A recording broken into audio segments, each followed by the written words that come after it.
महाराष्ट्र विधानसभा चुनाव से पहले मराठा आरक्षण का मुद्दा तो गर्मा रहा है, लेकिन साथ ही साथ गर्मा रही है उद्धव ठाकरे और बीजेपी के बीच की राजनीति।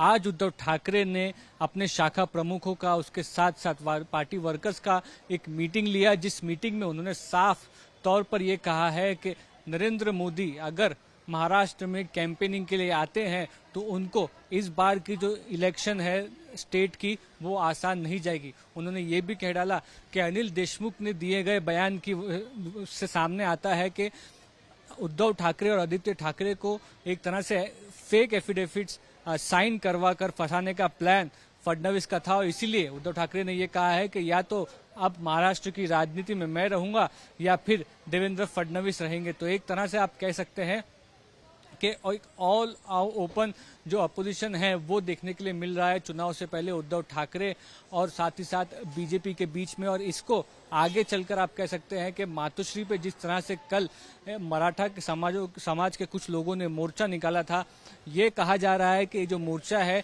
ये मनोज जरांगे पाटिल के कार्यकर्ता नहीं थे, बल्कि बीजेपी से प्रेरित कुछ लोग थे जो उद्धव ठाकरे के घर पर मोर्चा निकाल कर गए थे, ताकि आप कह सकते हैं कि उद्धव ठाकरे की राय इस मामले में लेकर इस पर राजनीति की जाए। तो ये पूरी तरह से आप अगर देखेंगे तो महाविकास आघाड़ी और महायुति का चुनाव तो है ही, लेकिन उसके साथ साथ उद्धव ठाकरे ने इसमें फ्रंट फुट पे आकर आप कह सकते हैं कि आलोचना शुरू कर दी है। पिछले दिनों में ऐसी ही आलोचना करते हुए दिखे थे शरद पवार, जब ये कहा गया अमित शाह की तरफ से कि शरद पवार ने करप्शन को इंस्टीट्यूशनलाइज कर दिया है, जिसके बाद तड़ीपार और ऐसे कई शब्दों का अमित शाह के लिए इस्तेमाल शरद पवार ने किया। तो आप कह सकते हैं कि महाराष्ट्र की राजनीति आने वाले विधानसभा चुनाव से पहले गर्मा रही है। इसमें कई चुनावी मुद्दे हैं। एक तरफ एकनाथ शिंदे की सरकार है जो लाड़की बहना और ऐसी कई स्कीम्स अनाउंस कर रही है, कई तरह के वादे लोगों से कर रही है। दूसरी तरफ ये एक तरह से कास्ट जातिवाद की जो राजनीति है रिजर्वेशन को लेकर के वो महाराष्ट्र में गर्मा रही है।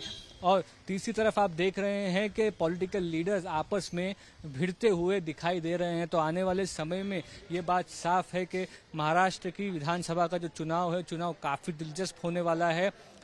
इस साल में आप कह सकते हैं कि अब सबसे बड़ा चुनाव जो बचा है वो महाराष्ट्र में विधानसभा का 288 सीट्स पर चुनाव है और ये देखना होगा कि चुनाव किस तरह से लड़ा जाता है, किन मुद्दों पे लड़ा जाता है, क्या गहमा गहमी और आने वाले समय में बढ़ती हुई नजर आएगी। क्योंकि उद्धव ठाकरे ने आज पूरी तरह से फडणवीस के ऊपर, प्रधानमंत्री नरेंद्र मोदी के ऊपर, एकनाथ शिंदे के ऊपर एक तरह से निशाना बोल दिया है, खुलकर सामने आए हैं।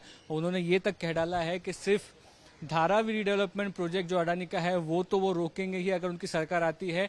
एमएमआरडी एक प्लानिंग अथॉरिटी जो है जो मुंबई में प्रोजेक्ट करती है वो अथॉरिटी को भी हटा दिया जाएगा। ऐसी बड़ी बात आप कह सकते हैं उद्धव ठाकरे ने की है। तो एक तरह से एक आप कह सकते हैं कि कुछ नैरेटिव और विजन लेकर के महाविकास आघाड़ी इस चुनाव में उतरती हुई दिख रही है। महायुति इसको कैसे काउंटर करेगी ये देखना होगा और आने वाले समय में आप कह सकते हैं कि कई तरह के आरोप प्रत्यारोप महाराष्ट्र की राजनीति में लगते हुए नजर आएंगे। कैमरा पर्सन सचिन सावंत के साथ मुस्तफा शेख, मुंबई आज तक।